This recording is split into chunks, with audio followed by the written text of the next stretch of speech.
Hola a todos, bienvenidos al curso de Participación Ciudadana.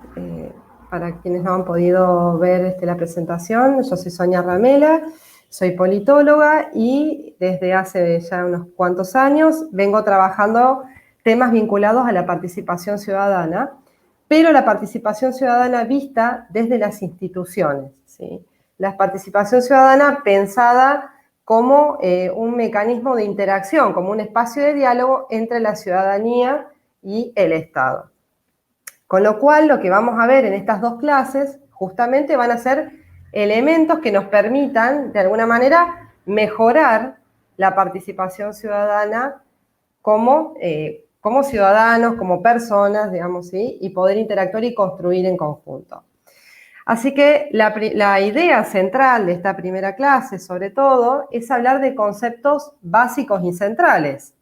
¿Por qué? Porque la participación ciudadana, de alguna manera, se entiende, ¿sí? Y solamente se puede entender si uno desarrolla los ejes centrales sobre los cuales está inmersa. Es decir, por un lado, lo que es democracia, participación, Estado y, por supuesto, sociedad civil.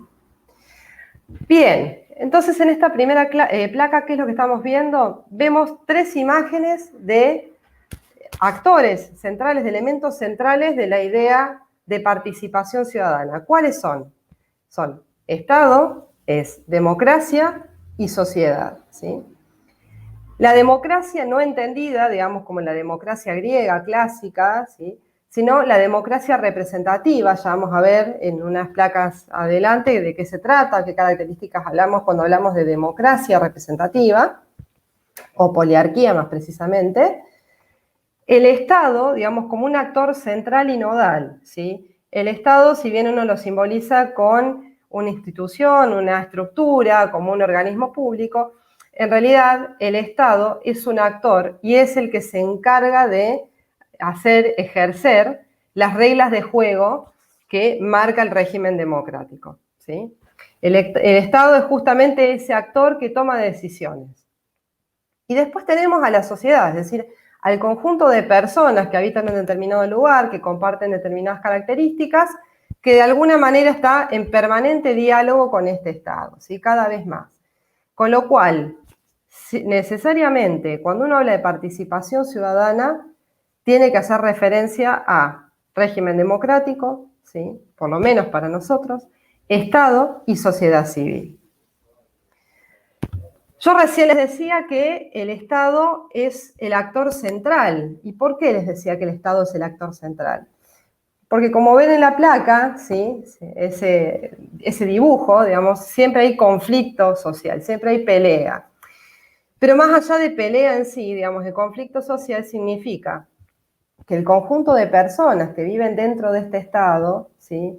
Que están de alguna manera unidas por unas reglas de juego del régimen democrático y demás, tienen diferencias, ¿sí? Ya sea porque tenemos religiones diferentes, ya sea porque tenemos costumbres distintas, sea porque tenemos intereses diferentes, porque a algunos les guste más hacer deportes, otros menos, sea porque algunos quieren poner una garita de seguridad en la esquina y otros digan que les molesta la vista o que se sienten intimidados. Si no hubiera un Estado de derecho, un Estado que regule, ¿sí? Y por eso está la tarjeta roja del árbitro, ¿sí? Es decir, es este Estado el que de alguna manera hace cumplir las leyes, de alguna manera resuelve los conflictos, ¿sí?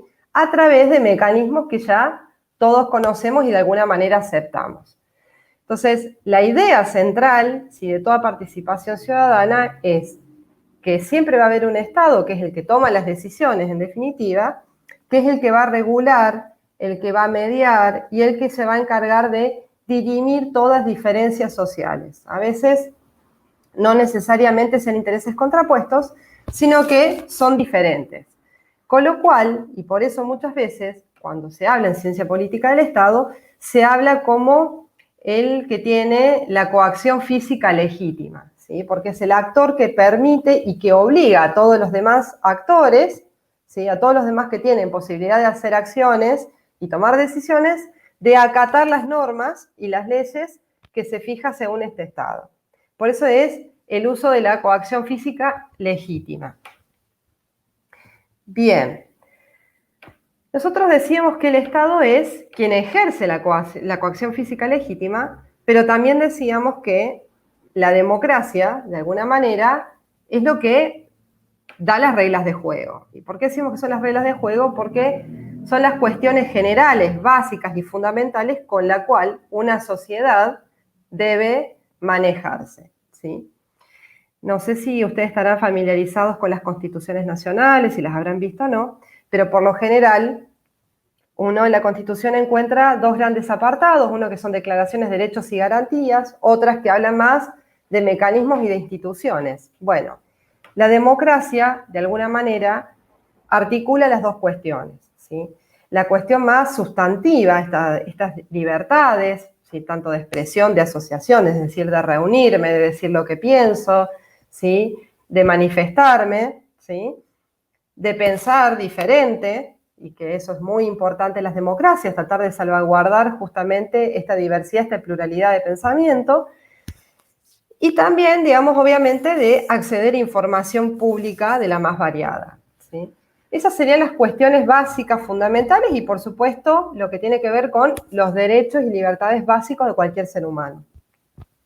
Y después están otras cuestiones que hacen más vinculados, ya no tanto al derecho de sufragio o el derecho de libre expresión, de movilidad y demás, sino que tiene que ver con cuestiones que hacen al funcionamiento del sistema, como por ejemplo las elecciones, que tienen que ser periódicas, es decir, cada determinado tiempo, cada estado define cada cuánto renuevan sus autoridades, en algunos países es cada 6 años, otros cada 7, en otros cada 4, ¿sí? Lo importante es que ese periodo se respete, que las elecciones justamente sean en condiciones de libertad absoluta, ¿sí? Que sean justas, ¿sí? Que no haya fraude, entre otras cuestiones, que además, ¿sí? Haya más de un competidor, es decir, más de un partido político con chances reales de ganar y que las elecciones sean libres y limpias.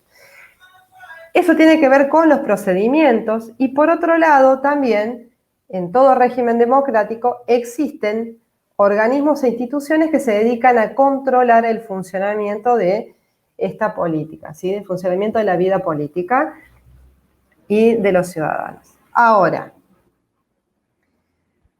obviamente, habiendo hecho esta breve introducción, es decir, de lo que hemos hablado de Estado, de lo que hemos hablado de democracia, ¿sí? Y lo que hemos hecho en la sociedad, empezamos a ver, ¿sí? Bueno, cómo entra esto de la participación ciudadana y la incidencia de la sociedad civil, ¿no? Recién hablamos de la participación ciudadana más clásica, que da contenido a lo que es la democracia representativa, es decir, se piensa, ¿sí? Personas, candidatos políticos que se presentan a través de un partido, sobre todo en algunos países es esencial que sea así. Esos son votados y a ellos se les delega el poder de tomar decisiones en nombre de toda la sociedad. Si no, los problemas se volverían realmente inabarcables. Ahora, esto no quita, y sobre todo, digamos, en los últimos tiempos, de que la sociedad civil, es decir, el ciudadano común, pueda cada vez más tener participación o tomar un papel, aunque sea pequeño, pero tener cierta participación, valga la redundancia, en las decisiones, ¿no? Que el Estado de alguna manera va a reglamentar. Entonces, acá hay varias cuestiones. Lo primero es tratar de ver qué es lo que es una incidencia, ¿sí? ¿Qué es incidir? Incidir es, ni más menos, formar parte, ¿sí? De alguna manera, en las decisiones que toma un Estado. ¿Sí? Ya sea que estemos hablando de una alcaldía, de un municipio, que estemos hablando de un departamento de la provincia o a nivel nacional, que el ciudadano en algún punto pueda participar en el proceso de toma de decisiones. Entonces, a eso se le llama participación ciudadana, ¿no? Y estas incidencias, en realidad, son de distinto tipo, se las puede clasificar de distinta manera, y la clasificación no es ni más ni menos que decir, bueno, a ver, ¿de qué forma un ciudadano puede participar? Puede generar una acción, ya sea una acción política concreta o una política pública en particular, ¿no? Dice, bueno, puede cogestionar un proyecto. Muchas veces se generan políticas sociales, sobre todo que tiene que ser o más pensada con distribución de ciertos beneficios, ¿sí? Donde se trabaja con líderes barriales, donde justamente el líder barrial muchas veces tiene ese nexo de conexión, ¿sí? Con los beneficiarios directos y demás. Uno puede participar en una consulta popular o plebiscito, que ya vamos a trabajar específicamente en la clase siguiente, que es básicamente preguntarle al ciudadano qué piensa respecto a un tema en particular, ¿sí?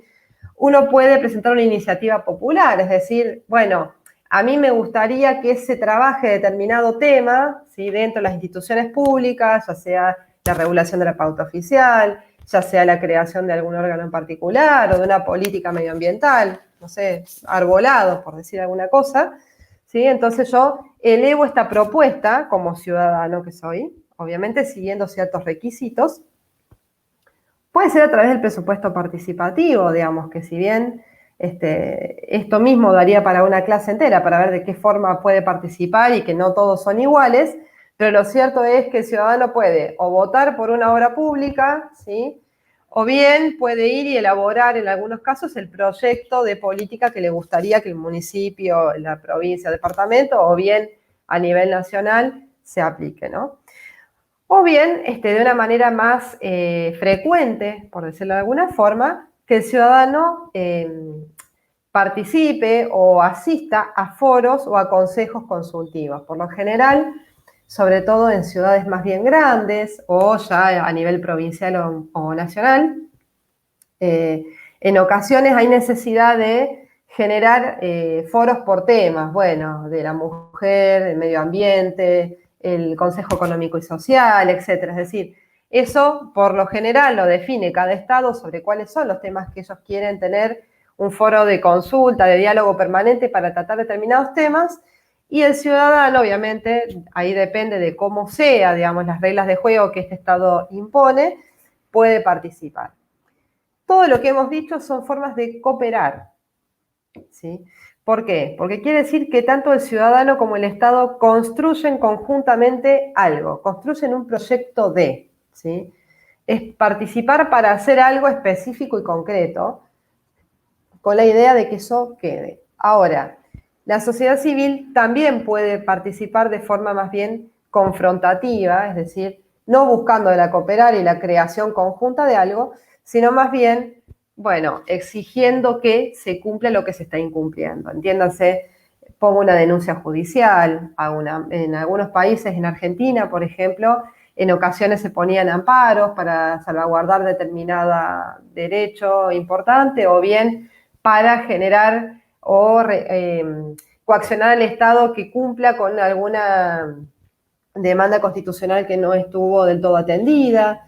Se puede generar una revocatoria de mandato, obviamente esto es en casos muy extremos, pero existe la posibilidad. ¿Sí? Puedo hacer marchas, protestas, movilizaciones, es decir, yo lo que estoy mostrando ahí es, por un lado, la disconformidad como ciudadana, pero también lo que estoy mostrando es la capacidad que tengo yo para exigirle al Estado que tome cartas en el asunto. Bueno, todas estas acciones que estamos diciendo, ya sean cooperativas o confrontativas, son formas de incidir en política pública. Son formas en que el ciudadano participa en la toma de decisiones del Estado. Después podemos discutir si esa participación es simbólica, es mayor, es menor, ¿sí? Si es esporádica, si es permanente, pero son formas de inmiscuirse en la cuestión pública, en la cuestión política, ¿no? Esto es lo primero que hay que tener en cuenta cuando uno habla de participación ciudadana, que en definitiva lo que uno está buscando es incidir, es formar parte del proceso de toma de decisiones. Obviamente el que decide finalmente es el Estado, pero eso no quita que el ciudadano pueda de alguna manera participar de ese proceso. Recién hablábamos de lo que es incidencia, ahora hablemos de lo que significan los actores. Desde que empecé la charla, la clase, han escuchado que yo hablo de la palabra actor. ¿Y por qué hablo de actores?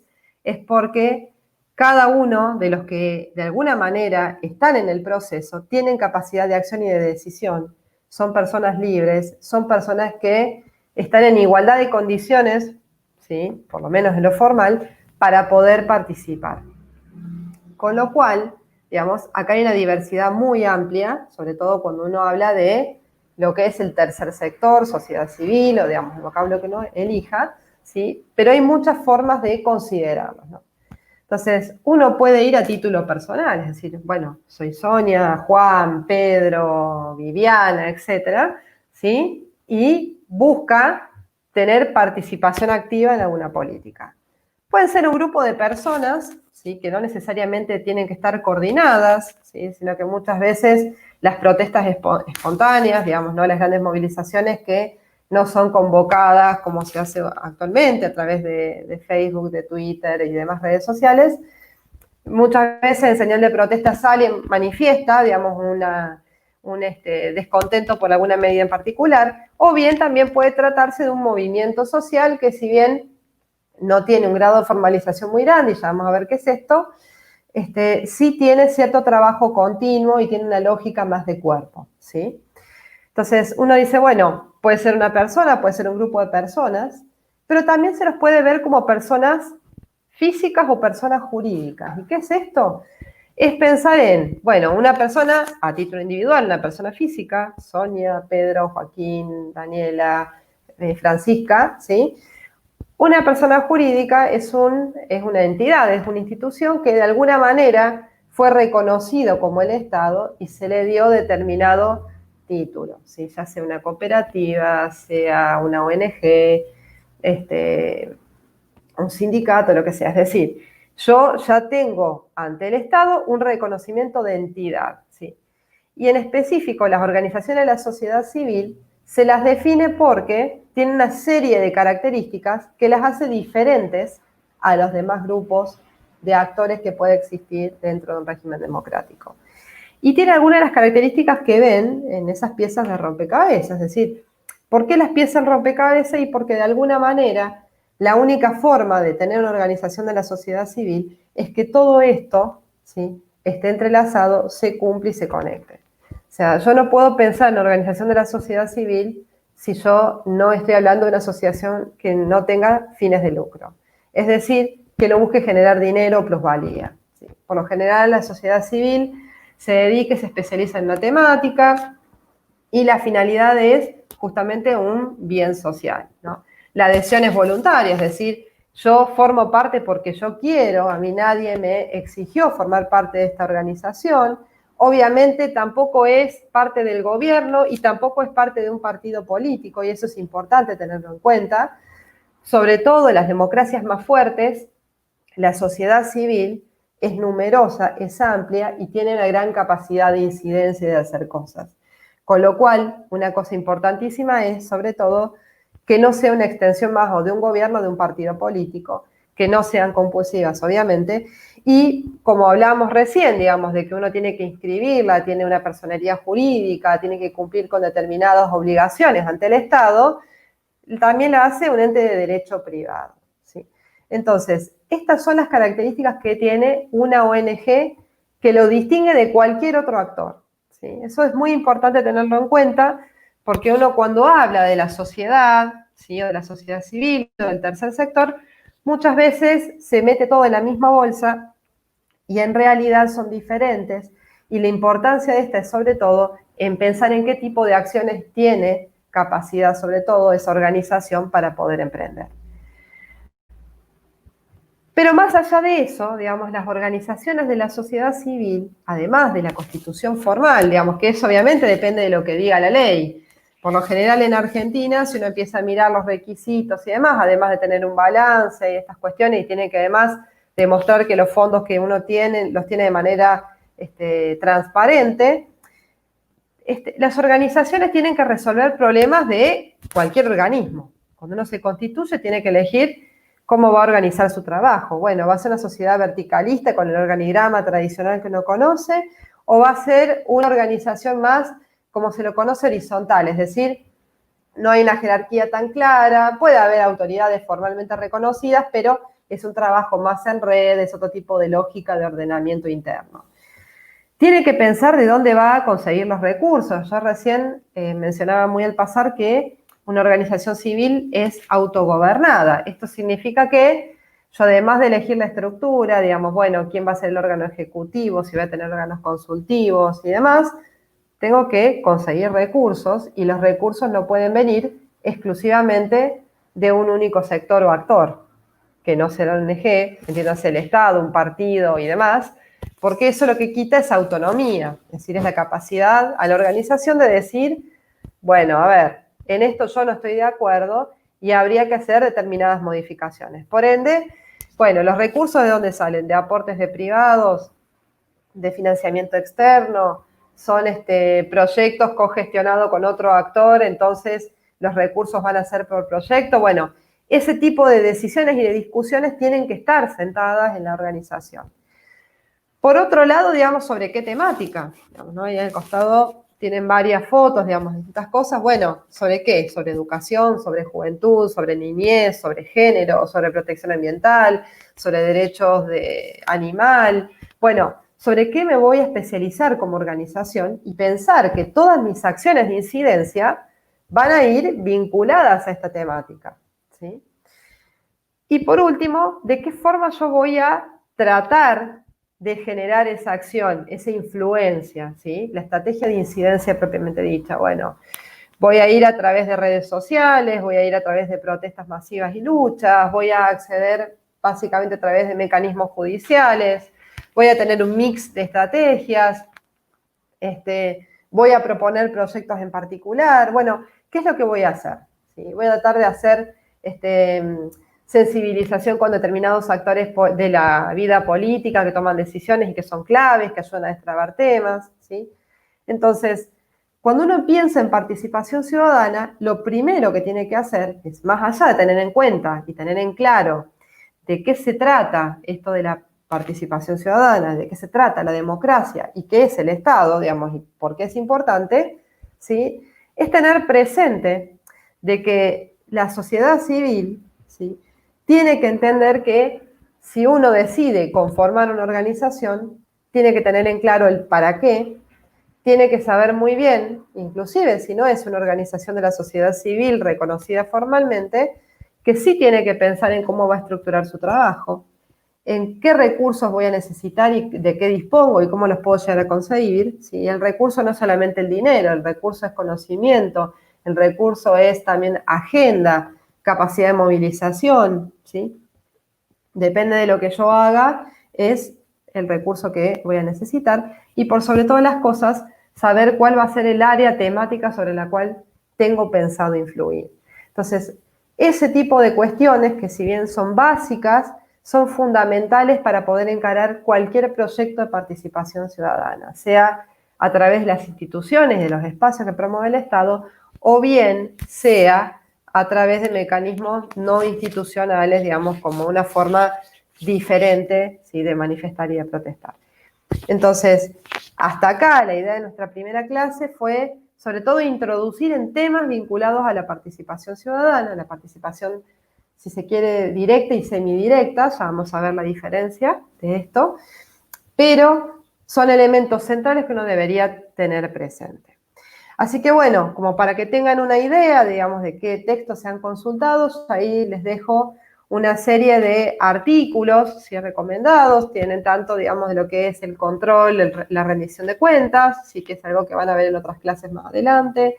También tiene respecto de la estructura de la sociedad civil, digamos, características de algunos de los países, sobre todo pensando para que ustedes entiendan y vean la diversidad, digamos, de las organizaciones de la sociedad civil. ¿A qué nos hacemos referencia cuando decimos que no son todas iguales, que no tienen toda la misma capacidad, los mismos recursos, ¿sí?, que tienen un marco regulatorio? Porque en definitiva el Estado es el que le marca la cancha también a través de las reglas democráticas que él dicta, ¿sí?, cuáles van a ser los requerimientos necesarios que deben cumplir las organizaciones y de qué forma pueden participar, ¿sí? Y sobre todo, digamos, cómo varía, uno puede ver este condicionamiento de Estado a Estado cuando uno empieza a mirar las reglas de juego propiamente dichas. Entiéndase, constituciones en algunos casos, en otros casos hay leyes específicas, puede haber algún decreto, ¿sí?, decretos reglamentarios, puede haber otro tipo de resolución, ¿sí?, o protocolos o demás cuestiones que el Estado, ¿sí?, a través de sus distintos organismos, emite a los fines de, bueno, regular, de alguna manera, dar un marco, ¿sí?, para lo que es la interacción entre la sociedad civil y el Estado. Así que bueno, yo los invito a leer y a revisar estos elementos y a participar en las distintas actividades que vamos a tener, pero tengan presente esto, ¿no? Que las cuestiones específicas de la sociedad civil y la participación ciudadana varían tanto de estado a estado como al interior de un propio estado, sobre todo cuando tiene un régimen federal, como es el caso de Venezuela o de Argentina, donde, sobre todo en Argentina, que tenemos a su vez un régimen de autonomía municipal pleno, por reconocimiento constitucional, donde ahí, ¿sí?, hasta los propios municipios pueden tener libertades para regular la participación ciudadana, que en esencia la participación ciudadana está pensado a nivel micro o a nivel local. Así que bueno, sin más, fue un gusto poder estar con ustedes en este espacio y nos veremos en la próxima clase. Adiós.